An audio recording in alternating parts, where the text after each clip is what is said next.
Let's make some peanut brittle. You'll need a half a cup of light corn syrup, 1 teaspoon of baking soda, 1 cup of salted peanuts, 1 teaspoon vanilla extract, and 1 cup of white sugar. Prepare a cookie sheet with aluminum foil and butter and set aside. If you'd like the written recipe, I have included it in the caption of this video.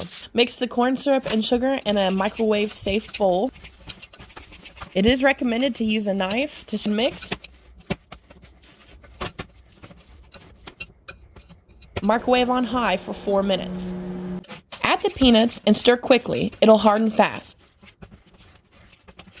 Microwave on high for another 3 minutes. Add the vanilla and the baking soda to the mixture. Mix quickly, it'll harden fast.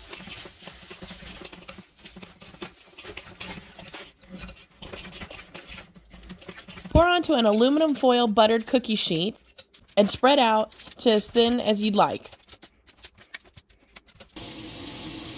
Once completely cool, break up to desired size pieces.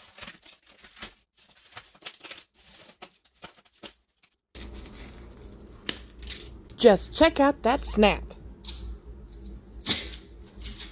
I hope you liked this video. If you'd like to see more recipes and videos like this, make sure to like and follow. Thanks. Enjoy.